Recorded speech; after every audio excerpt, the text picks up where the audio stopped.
of grade 12. As you can see the equation there, it says in the diagram below, the circle centered at M, which is 2 and 4. And we know that from this circle, since it is centered anywhere, our coordinate of the center is the value of A and B. It represented the value of A and B. They say it passes through C, which is -1 and 2. There it is.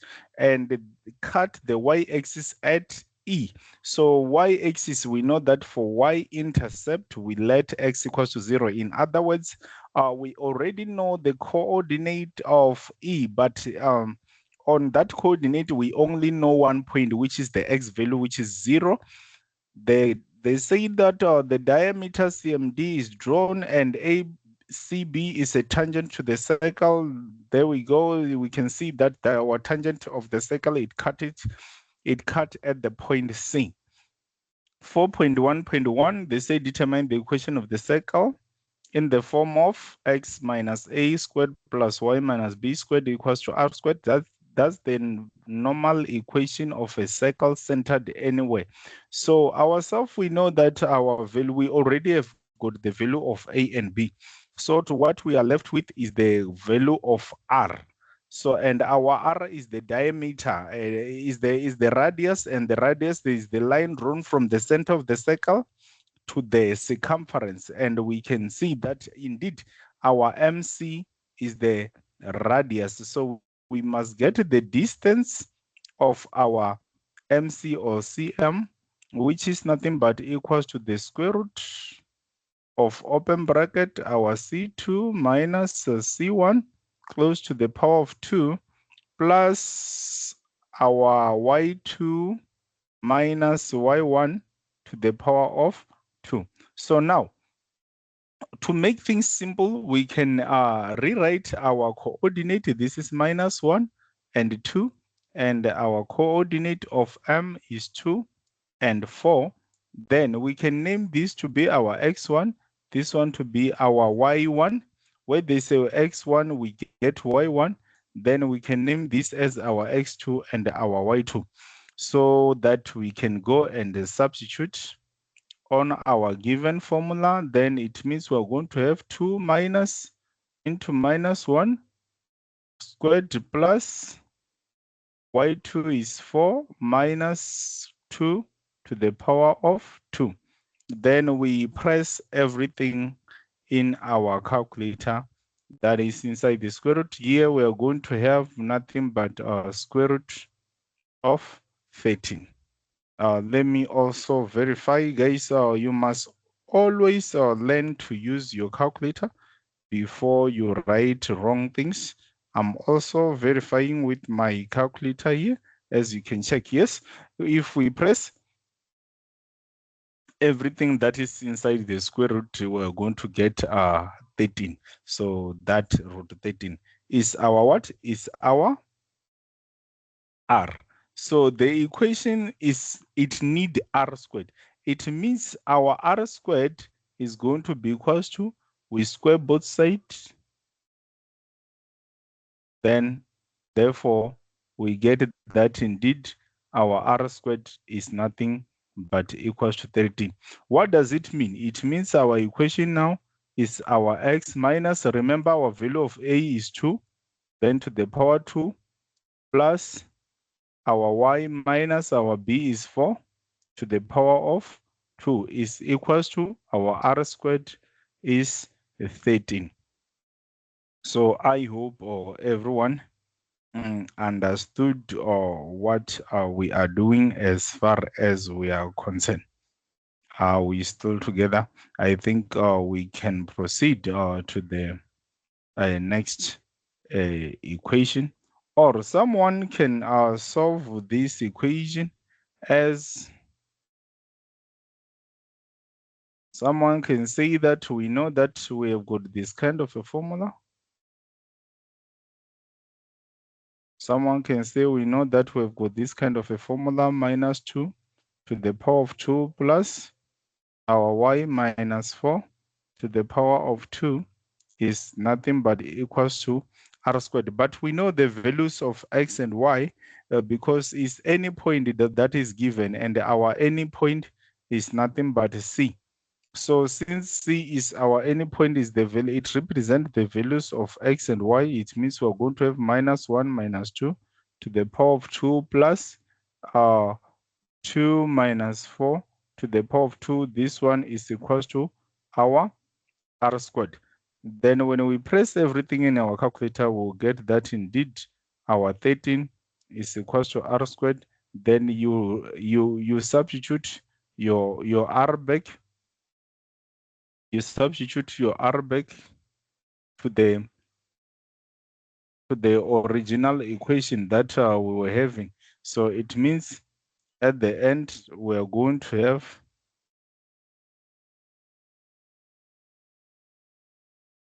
we're going to substitute our R back to that equation. It means we're going to have X minus 2 to the power of 2 plus into Y minus 4 to the power of 2. This thing is equals to 13. I think for now we can proceed to the next question. So now, the next question says what? The next question says determine the coordinate of D. If we can check on our line there, CMD, we can see that D is on the straight line. Our D is on the straight line where we are going to say on our 4.1.2. We know that our X coordinate of D is equals to 2 times X coordinate of the center minus the X coordinate of our C. So therefore it means we're going to substitute, this is 2 into what is our X coordinate of the center is 2. So it simply means that we're going to have 2 into 2 minus what is our X coordinate at C is -1. So when we press our calculator, we're going to have nothing but 4 plus 1, which give us 5. And hence, it means our Y coordinate at D is equals to 2 times our Y coordinate of the center minus our Y coordinate of the other point. So what is our Y coordinate? Our Y coordinate at center is 4. Then minus our Y coordinate at C is 2. Then this is 8 minus 2, which give us nothing but 6. It means by inspection, we can then say that it means therefore the coordinate of D is 5 and 6. Then what do? You go there on D and you write your coordinates, which is 5 and 6. It will help you to the other questions that are following.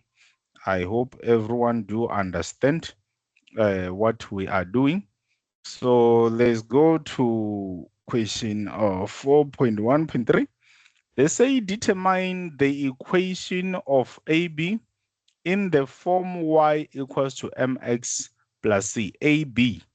We don't write the equation of any line without knowing the gradient. Remember the equation, m is a gradient. So, but this is something that we know that our tangent and the diameter, they are always perpendicular. So, but about the perpendicular line, the gradient, when we multiply them, they must give us what we call -1. So it simply means that on 4.1.3, we first find the gradient of the radius or the tangent, or of the radius or the diameter. So on 4.1.3, we're going to say which is the gradient. M of MC is nothing but equals to y2 minus y1 over x2 minus x1. So what is our y2? We copy there. This is our 4 minus 2 divided by our 2 minus into minus 1. Remember the coordinate of C, it was 4. The coordinate of our C, it was 2 and 4, if not mistaken. Then the coordinates of our, let's check again, coordinate of our M is 2 and 4. The coordinate of C is minus 1 and 2. The coordinate of our C is minus 1 and 2. So if we're saying this one is our x1, it means this one is our y1, this one is our x2, this one is our y2. So by that, since we have swapped something, but due to what I have already substituted, I make this one for C to be our x1 and y1, then x2, y2. That's nice. So when we substitute, we get this. So when you press everything in your calculator, you are going to get nothing but 2 over 3. But that's the coordinate of what we call the tangent. So is the coordinate of the radius. So to get the coordinate of the tangent, we know that the gradient of a tangent, which is our AB, by the way, multiply by the gradient of our MC, it must give us -1. Why are we saying so? Because we know that the tangent, the tangent is always perpendicular. The tangent is always perpendicular to the radius. So we substitute. We need M of AB. So multiply by, what is the gradient of M of AC? This is nothing but 2 over 3 is the one that is equals to -1. So when we divide both sides, by 2 over 3, we divide both sides by 2 over 3, we will then find that indeed our gradient of AB is equals to minus 3 over 2. So ourselves, for now, we know the equation. I will finish it this side. We know that the equation, we have got y minus, or y is equals to mx plus c. So we know the coordinate of y and x is the one for c. So we substitute, this is our y is 2 is equals to our m. Our m is -3 over 2 into, then we find our x is -1, then plus c. So if we make c subject to the formula, we'll get that indeed our c is equals to 2 plus 3 over 2, where our c is nothing but going to be equals to 1 over 2. Therefore, we substitute back to our equation. We get that we have got -3 over 2x plus 1 over 2. Or someone can use that one other formula of y minus y1 is equals to m into x minus x1. So this is our y minus 2 is equals to -3 over 2 into our x plus 1, because it's minus into -1. Therefore, when you simplify, you're going to have our y minus 2 is equals to -3 over 2x minus 3 over 2. So we take 2 to that other side, then that's where we're going to get our y equals to -3 over 2x plus 1 over 2. So whether you use which equation, you are going to get one and the same solution. So let's go to our 4.1 or 0.4. So the question on 4.1.4, it says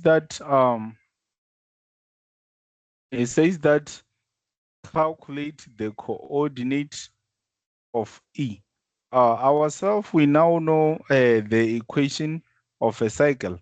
So since we know the equation of a cycle and we know the coordinate of E is 0 and Y. So from this equation that we get here, where there's a X, we put 0, where there's a Y, we put Y, then we solve for Y. So it simply means that we're going to get two Y values, this one and that one, but this one is not asked. So don't be surprised when we get two values of X. So it simply means that on 4.1.4, so from our equation, we know that at E, we have got 0 and Y as a coordinate. Then we're going to substitute, this is 0 minus 2 to the power of 2 plus we have got Y minus 4 to the power of 2. This one is nothing but equals to 13. So when you simplify, you are going to have what? Your Y minus 4 to the power of 2 is equals to, remember this one is 4. If you want us to write all the steps, is equals to 13. So this is Y minus 4 to the power of 2 is equals to, when we take 4 to that other side, is going to say 13 minus our 4, then we get our 9. So when we square root both sides, when we apply square root, remember our square root goes with plus or minus. Our square root, it goes with plus or minus. So we are going to have our Y minus 4 is equals to plus or minus 3. What does it mean? It means Y minus 4 is equals to 3, or Y minus 4 is equals to minus 3. So it means now our Y is equals to 7, or our Y is equals to 1. But looking at our cycle, between those points, between those 2 points, which is our E and this other one which is not named, which one will take the value of 1 and which one will take the value of 7? Obvious, our E will take the value of 7. It simple means that then we go and conclude that indeed our point, our coordinate of E is 0 and 7. I think that was clear and straightforward. So let's look at the next question there. The next question says what? The next question says,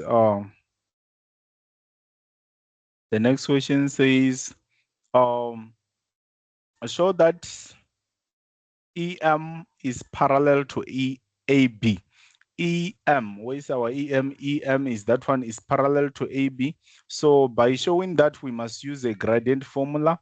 If we get that indeed the gradient of EM is the same or with the gradient of our AB, then we would just conclude that it is indeed parallel. So our M of EM, sorry, this is 4.1.5, 4.1.5. Our gradient of EM is nothing but equals to Y2 minus Y1 over X2 minus our X1. So this one is going to be equals to 4 minus 7, or divided by 2 minus 0. 2 minus 0.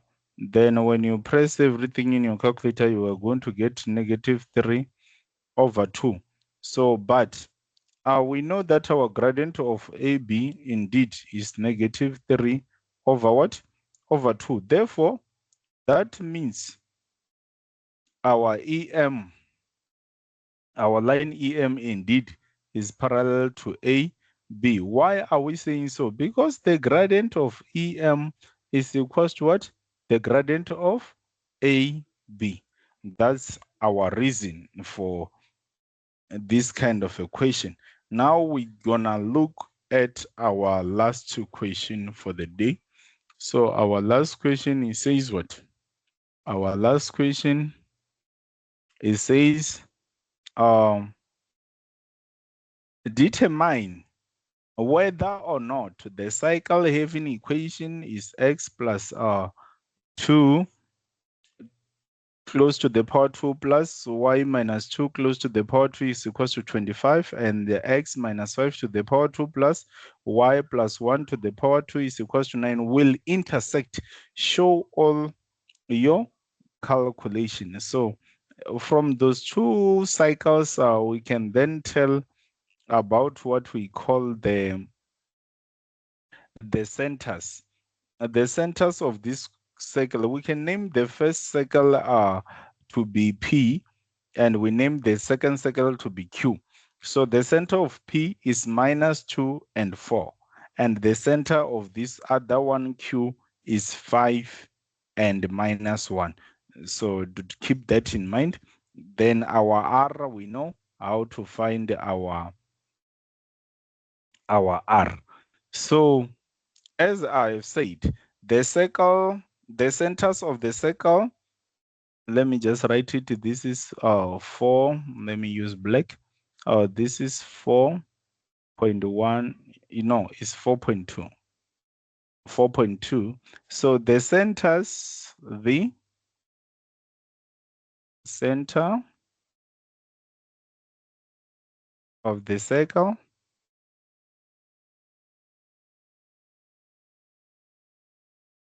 the centers of the circles are, we have got our center P for the first circle, which is -2 and 4. And we have our center Q, which is nothing but 5 and -1.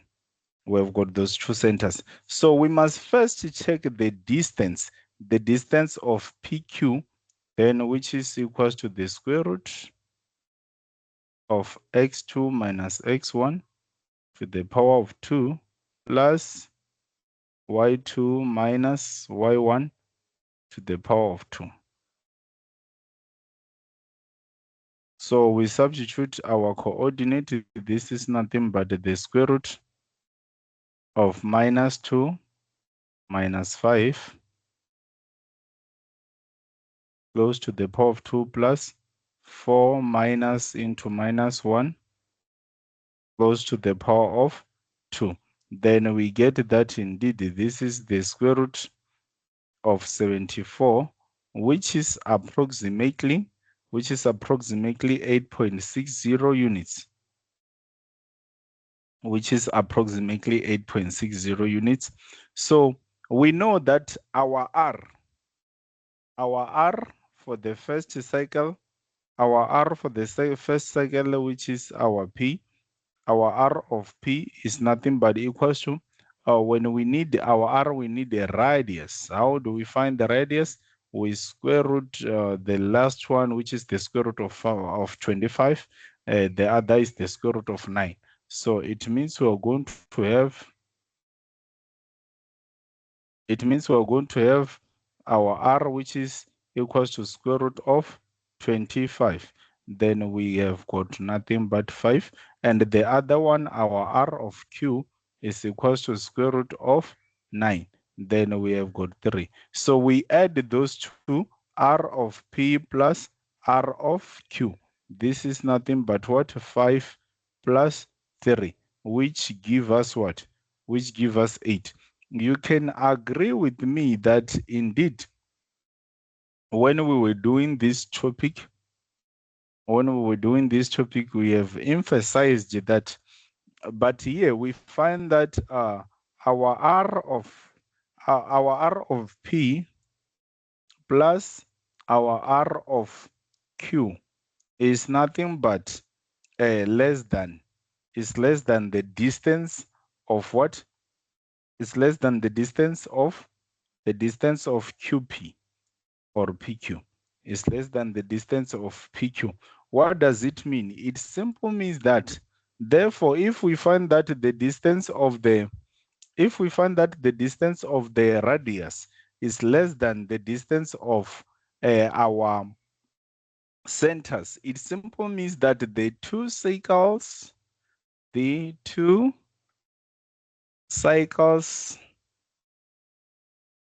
do not intersect.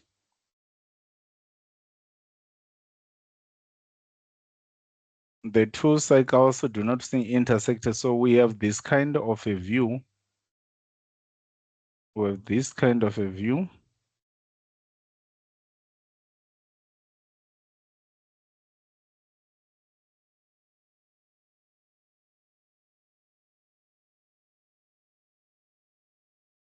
Let's say we've got our center P and our center Q.